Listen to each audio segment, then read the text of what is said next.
ہر نماز کسی ایک نماز کے بعد، ہر نماز کے لیے نہیں، کسی ایک نماز کے بعد، فجر کے بعد یا جو بھی، ایک تسبیح لا الہ الا اللہ کی آنکھیں بند کر کے اپنے دلوں کی طرف ایسا تصور کریں، اور جو زیادہ پڑھنا چاہیں 200 مرتبہ پڑھ لیں، جو اور زیادہ پڑھیں 333 مرتبہ پڑھ لیں، 111 بار پڑھ لیں، 111 بار ایک تسبیح کر لیں گے نا، اس پر 10 کا اضافہ کر لیں، 111 ہو جائیں گے، یا 313 کر لیں، 333 کر لیں، سب عدد اجازت ہے آپ، لا الہ الا اللہ، اول آخر 11 بار درود شریف میں طیبہ کا۔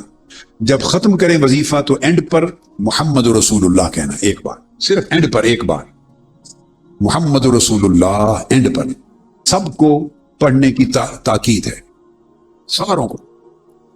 ایک تو کلمہ طیبہ کا وظیفہ، دوسرا کم سے کم ایک تسبیح درود پاک کی، زیادہ کی حد نہیں ہے، جتنا پڑھ سکے۔ لا الہ الا اللہ کی تسبیح کریں، اس وقت اپنے دل کی طرف توجہ کریں اور دھیان کریں جیسے اللہ پاک کا نور اتر رہا ہے اس کی صمدیت اور احدیت کی بارگاہ سے، اور نور آپ کے دل پہ اتر رہا ہے بارش کی طرح۔ دیکھتے رہے نا، بارش رات کو بھی آئی تھی، موسلا دھار بارش کی طرح نور، انوار و تجلیات اتر رہے ہیں، نور ہی نور، اور دل اس میں گرا ہوا ہے، اور رفتہ رفتہ تصور کریں کہ اب وہ نور دل کے اندر بھی جا رہا ہے اور دل اندر سے بھی روشن ہو رہا ہے، یہ اللہ کے ذکر کا نور اتر رہا ہے۔ آنکھیں بند کر کے اس تصور میں بیٹھ کے ذکر۔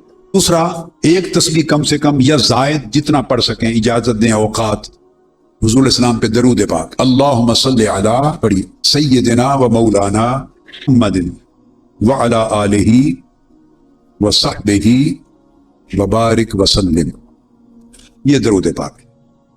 اگر کچھ لوگ اس کے علاوہ کوئی اور صیغے سے درود پاک کسی کو یاد ہے پڑھنا چاہیں، اس کی بھی اجازت ہے۔ تو درود پاک کم سے کم ایک تسبیح یا زیادہ جتنا پڑھ سکیں گے۔ اس کے بعد جب درود پاک پڑھیں تو تصور کریں آقا علیہ السلام کے گنبد خضرا کا، رکھ لیں گنبد خضرا، اور اگر کسی کا تصور جالی مبارک کا قائم ہو سکتا ہے تو جالی مبارک کا کر لیں، سامنے مواجہ شریف کے کھڑے ہیں۔ جالی مبارک کا قائم نہیں ہوتا تو گنبد خضرا تو ہر کوئی دیکھتا ہے نا تصویر، تو گنبد خضرا کا تصور کر لیں۔ سب گنبد خضرا، جالی مبارک، قبر انور سے آقا کے انوار و تجلیات ہی نکلتی، تو آقا کا تصور کر کے گنبد خضرا کا حاضری کا درود پاک۔ تیسری تسبیح استغفار، اغفر اللہ العظیم الذی لا الہ الا هو الحی القیوم واتوب الیہ، یہ استغفار 100 مرتبہ، ایک تسبیح، 3 ہو گئی۔ اس کے بعد کوئی پریشانی ہو، اس میں تنگی ہے، کاروبار میں تنگی ہے، مشکل اوقات ہیں، اس قسم کی چیزوں کے لیے سورہ لإلاف قریش 11 مرتبہ، پھر 11 مرتبہ سورہ الماعون ارأیت الذی یکذب بالدین، پھر 11 مرتبہ انا اعطیناک الکوثر۔ خوف ہو، غم ہو، پریشانی ہو، رزق میں کمی ہو، جاب کا مسئلہ ہو، کاروبار میں برکت کا ہو، ان تمام امور کے لیے یہ 3 صورتیں اکٹھی ہیں، ان کو 11 بار پڑھنا ہے۔ اول آخر 3 بار درود شریف، 11 بار پڑھیں۔ ٹائم کی اجازت ہے آپ کو، ایک ٹائم بنا لیں جو آپ کو سہولت ہو۔ 2 نفل مغرب کے بعد پڑھیں، صلاۃ الحاجہ، مغرب کی سنتوں کے بعد ہی بشک یہ نیت کر لیں۔ پہلی رکعت میں قل یا ایھا الکافرون، دوسری میں قل ھو اللہ احد، یہ پڑھ کے 2 رکعت نفل پڑھ کے تو پھر دعا کر لیں، اور اگر اس ٹائم وقت اجازت دے تو یہ 3 صورتیں جو بتائی ہیں اس کے ساتھ ملا دیں سر تک، القریش، الماعون، الکوثر، روزگار، پریشانیاں وغیرہ معاملہ۔ اگر کوئی یہ صورتیں 3 دفعہ بھی پڑھ سکتے، مگر 11 بار پڑھیں تو اچھا، 11 بار تینوں صورتیں، درود پاک اول آخر 3 بار۔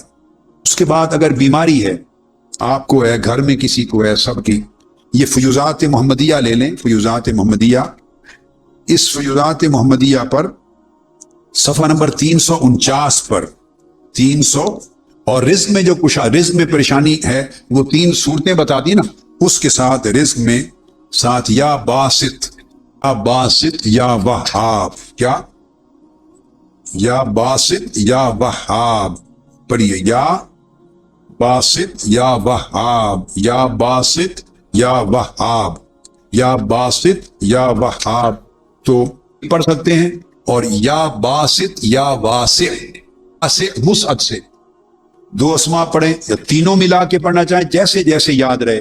یا باسط، یا واسع، یا وہاب.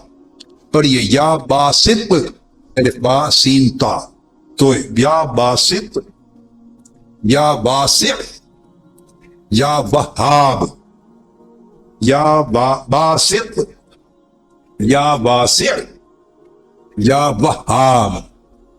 یاد رہ جائے گا. تو یہ تین اسماء حسنہ، اسماء حسنہ، اسماء مبارکہ پڑھ کے اس کی تسبیح کر لیں اکٹھی.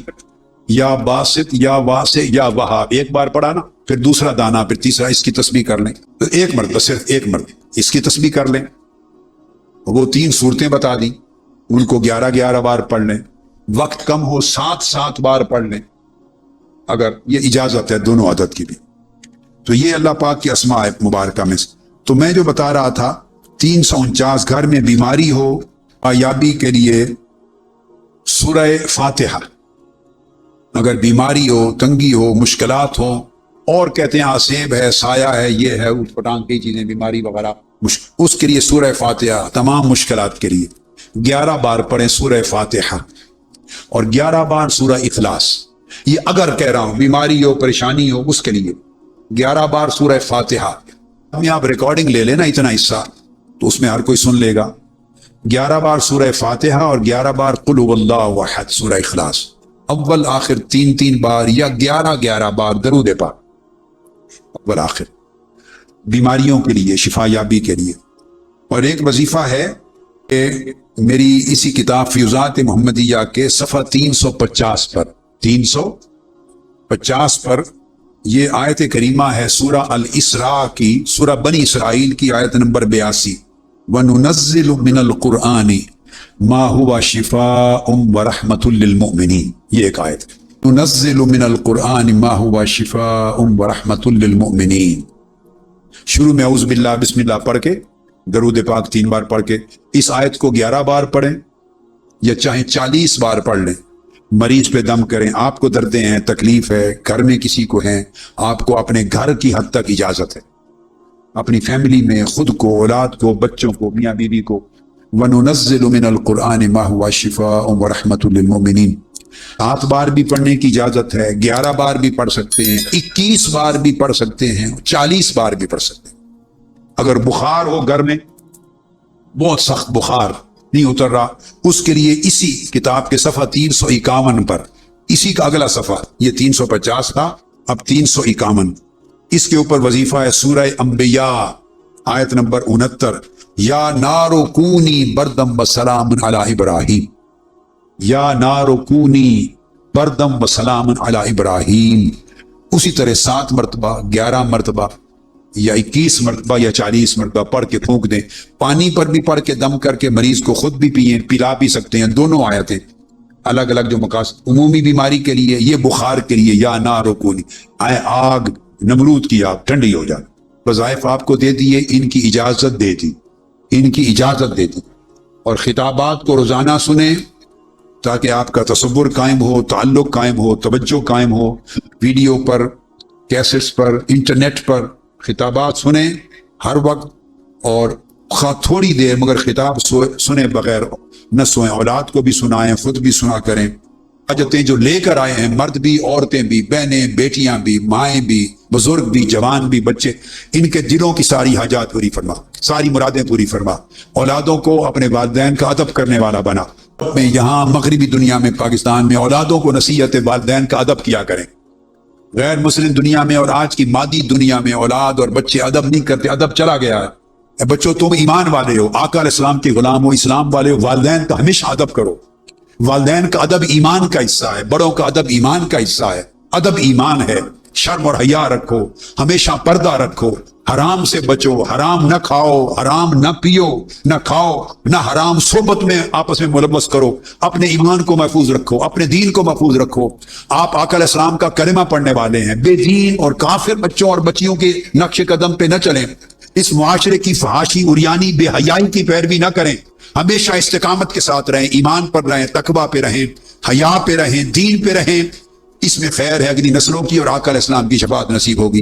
والدین بھی اولاد کی نیک تربیت کریں. باری تعالیٰ انہیں اچھی تربیت کی توفیق دے.